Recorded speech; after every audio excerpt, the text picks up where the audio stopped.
Va se reconduire vers la sortie. Il faut que tu me rappelles aujourd'hui. Al, qu'est-ce que c'est?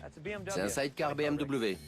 Même un type au cœur de pierre comme moi, combien ça vaut? J'ai pas vraiment envie de te le vendre. Peut de temps en temps s'enticher d'un objet. Vous avez le titre de propriété? Où tu l'as pêché, ce type? 1500, ça irait? C'est même pas un acompte. Mais quand on achète quelque chose qu'on aime, 4000. Vendu. Est-on capable de le revendre?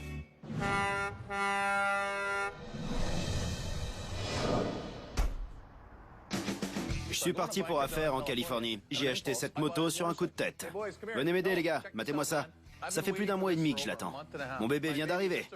Cool, on dirait une de ces motos allemandes. J'y connais que dalle en moto vintage. Mais c'est génial. Regardez-moi cet engin.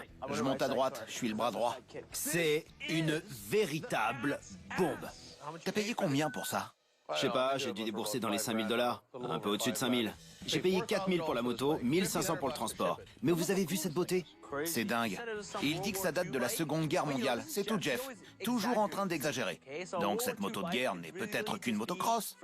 Oui, mon gars, c'était la guerre. C'était dingue. Des gars ont crevé sur cette machine. C'est une vraie?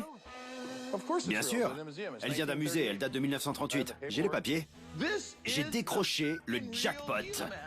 Je veux l'avoir démarré. En état de marche, ça vaut 15 ou 20 000 $. Je trouve un carburateur, je la fais fonctionner et je me retrouve avec la perle rare. C'est peut-être l'affaire du siècle.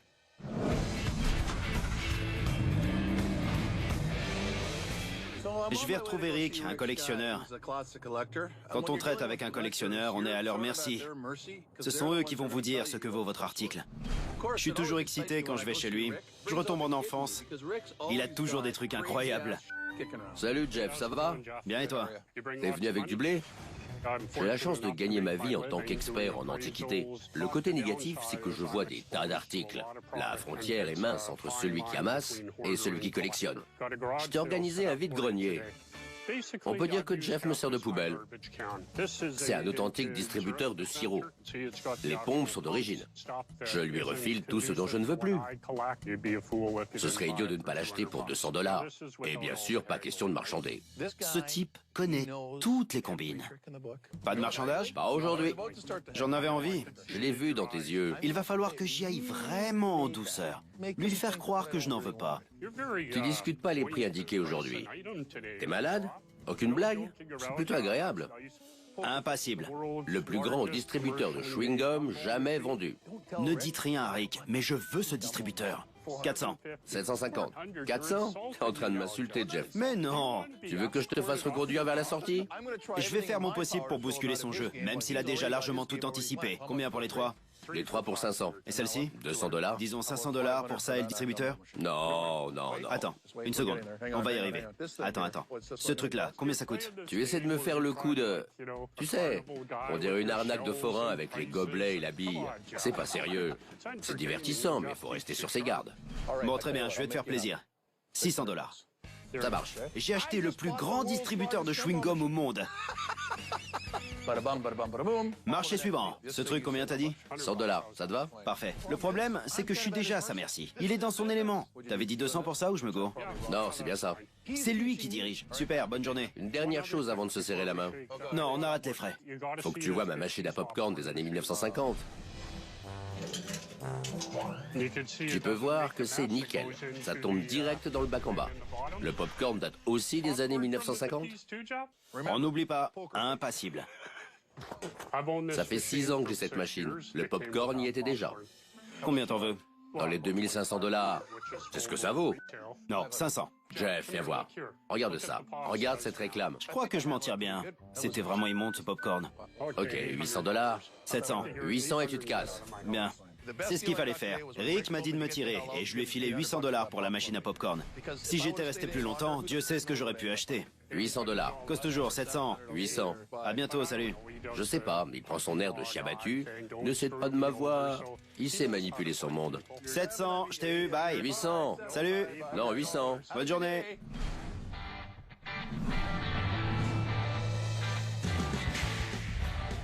J'ai fait venir George. Il collectionne du matériel de guerre. Il possède un musée dans la vallée.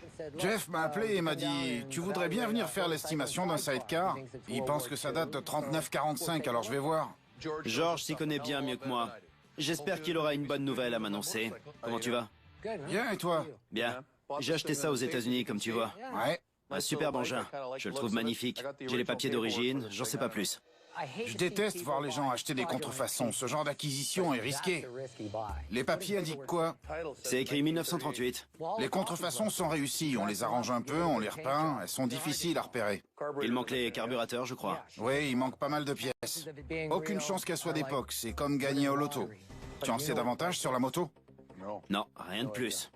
Mais tu veux en savoir plus? Ouais, quand même. Si elle est d'origine, je peux dire 10 000 $. Facile. Apparemment, elle appartenait à un musée. Ça me tue. J'en suis déjà à 5 500 $ de ma poche pour cette moto. Dites-moi qu'elle a de la valeur. À 1 mètre de distance, on peut pas distinguer une vraie d'une contrefaçon. J'ai fait venir un expert de la Seconde Guerre mondiale. J'attends qu'il me dise qu'il y en a là pour un paquet d'argent. Ce sidecar n'est pas de fabrication allemande. Bon, Il a été fabriqué en Chine, à Suzhou. Il date sûrement de 1956. Il y a plusieurs indices. L'étoile et le nombre sur la carrosserie. aïe. Ce sont les soudures qui m'ont mis la puce à l'oreille. La plaque signalétique, le compteur, et puis... La liste est longue. Et puis tu verras à la lumière du jour, c'est écrit « Copie Je l'ai pas vu. ». Ça fait mal. Ouais. George m'a montré le garde-boue. C'était marqué copie 1938. J'ai manqué un détail important en regardant cette moto. En gros, il s'agit d'une réplique. J'ai de la peine pour Jeff. Qu'est-ce que tu proposes? T'en penses quoi? Vu qu'elle fonctionne pas, 2500 $ peut-être? Une fois nettoyée en état de marche, 3500? Ou au maximum 4500? Au mieux, cette moto vaut 4 500 $. J'ai déjà perdu 1 000 $. C'est pas une bonne nouvelle, ça. Non. Dans le feu de l'action, on est tous pareils.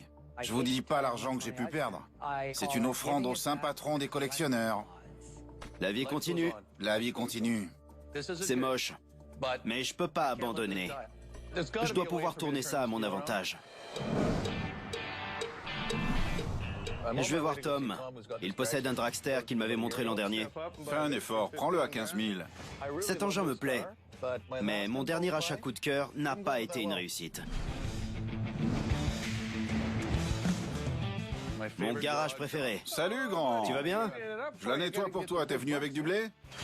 Il a reluqué ma marchandise et il voudrait le dragster. Il se dit que ce serait chouette en exposition dans son entrepôt. Alors, qu'est-ce que t'en dis?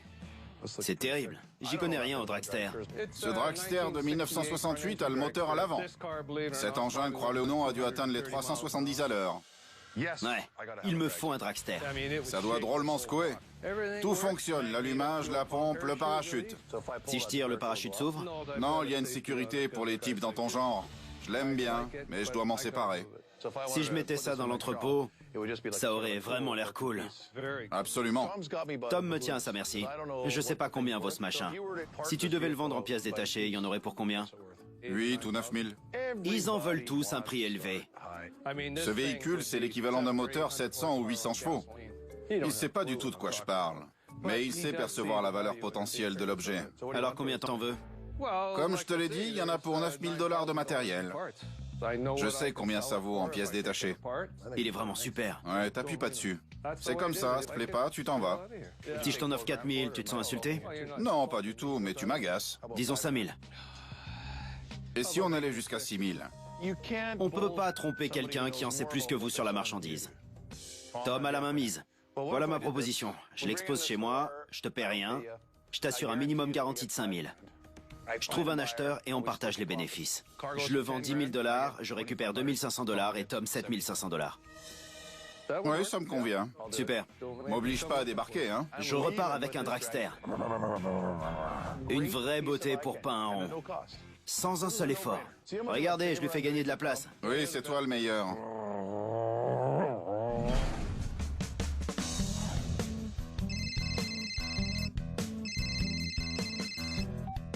Yann, comment vas-tu? Bah, pas trop mal. Yann possède une affaire de surplus militaire. Ça a l'air nickel. On a déjà fait affaire par le passé. Tout est à vendre. J'ai des clients qui recherchent du matériel de guerre pour un spectacle. Est-ce que tu aurais du matériel allemand de 39-45? J'ai une moto allemande qui date de 38. C'est super. C'est ce que je pensais. On dirait que c'est ce qu'il cherche. Bon sang, la location. Voilà peut-être la solution que je cherchais. Combien je peux en obtenir en location? Tu peux te faire entre 500 et 600 dollars la journée. Vraiment? Oui. Ça me paraît bien. C'est comme tu le sens. Si je la loue 600 dollars par jour, je serai remboursé en un rien de temps. Écoute, on part sur la location. Si je peux la louer et gagner de l'argent, ça me convient. À bientôt. Salut. Pour pouvoir louer cette moto, il faut qu'elle paraisse en bon état. Il faut la repeindre, faire croire qu'elle est flambant neuve. Je dois la faire réparer. Ça, c'est de la moto. Je suis mécanicien. Je restaure et ramène à la vie des véhicules de collection.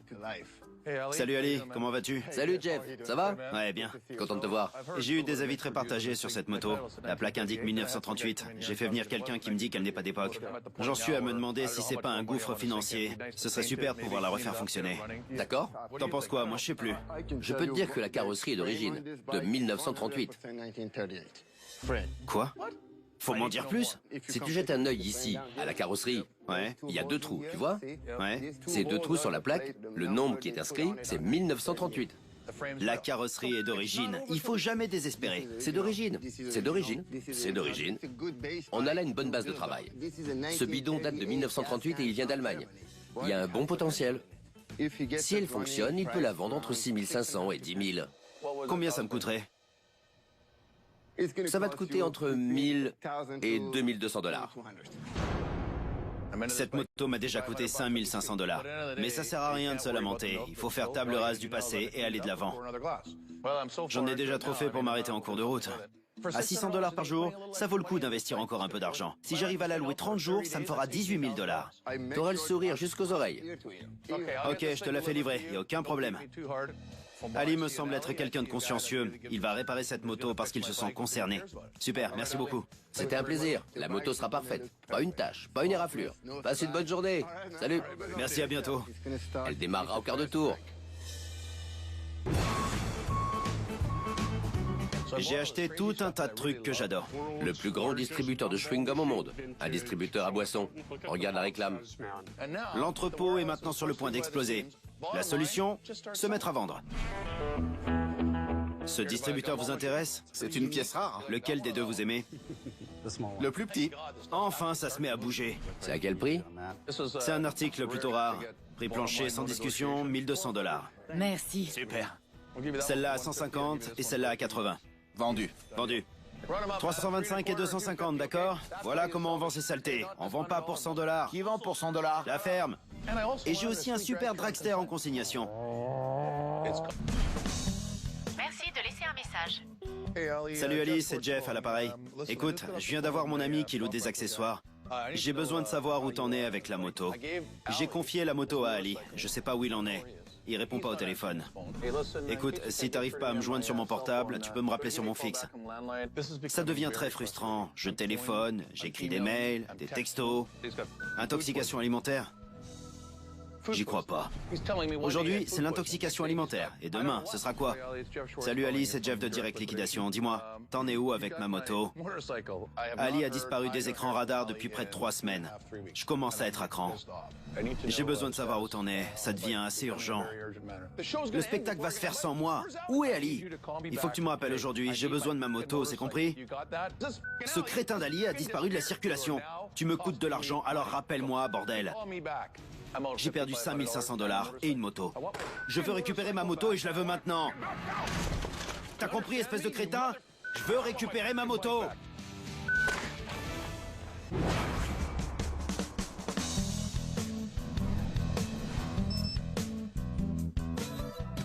Sheldon. Quoi? Je vais péter une durite. Viens voir le message que j'ai reçu à propos de cette foutue moto. T'es encore là-dessus? Jeff m'a appelé, j'ai vu sur son visage. Il est en panique. Si on me la livre pas dans un état correct aujourd'hui, je pourrais pas la louer. Je suis allé en Californie. J'ai acheté cette superbe moto vintage. 4000. Vendu. Mais c'est un véritable cauchemar. Ça a été fabriqué en Chine, à Suzhou. On me dit que c'est une copie. Il y a un beau potentiel. Ok, je te la fais livrer. Mon mécano disparaît. Je veux récupérer ma moto et je la veux maintenant. Chaque jour, il me pond un truc. Lis-le. Ça a été une vraie saga, une succession de galères. T'auras ta moto d'ici midi. Demain, demain et demain ne vient jamais. Laisse tomber, mon ami. Je suis à 2 doigts de mourir. Il a eu la tuberculose, un empoisonnement au mercure à cause de la moto. Je reviens pas à Vancouver avant d'être parfaitement rétabli. C'est très confus tous ces problèmes médicaux. Bonne chance. J'espère que tu gagneras de l'argent et que je vais vite aller mieux. Il maîtrise sacrément bien notre langue. C'est l'un de ces cas où malheureusement le mécanicien est un fumier. Promets-moi d'aller là-bas saisir cette moto. File-moi les infos et on y va. On saisit la moto au nom du propriétaire, on la ramène. Très bien, ça commence vraiment à me saouler. Ce type n'a pas cessé de me baratiner, de me faire des promesses. Allez, on y va. S'il en est pas capable, s'il peut pas répondre à nos attentes, qu'il dégage de la cour des grands. T'as de la chance d'avoir un huissier sous la main. En cas de saisie, on sait jamais où on met les pieds. On ne sait pas de quoi ce type est capable. Bon, qu'est-ce qu'on fait? Écoute, on va simplement passer devant en voiture pour voir ce qui se trame exactement. On ne sait jamais comment les gens vont réagir. Certains cèdent et donnent les clés, mais on peut en venir aux mains et c'est violent. Voilà le garage. On voit que la porte n'a pas été ouverte depuis un moment. Tu vois les toiles d'araignée? On ne sait jamais à quoi s'attendre. Ah, le garage est ouvert. Laisse-moi m'occuper de ça. Je vois la moto. Oui? Bonjour, Je peux vous aider, monsieur? je suis huissier. Qui ça? Huissier. Un huissier?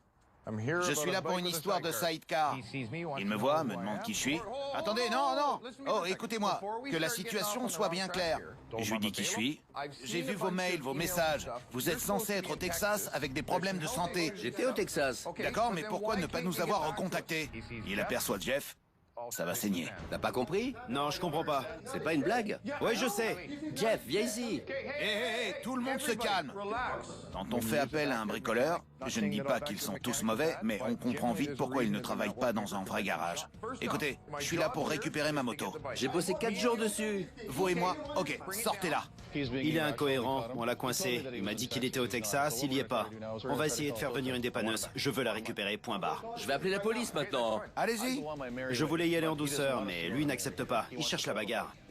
C'est pas sa faute si la moto n'est pas réparée, c'est celle du fournisseur. Du mercure dans la moto. C'est louche sa tuberculose et le fait qu'il était au Texas le matin même. Vous y croyez? Je sais pas si je vais la récupérer. Je suis habilité à saisir cette moto.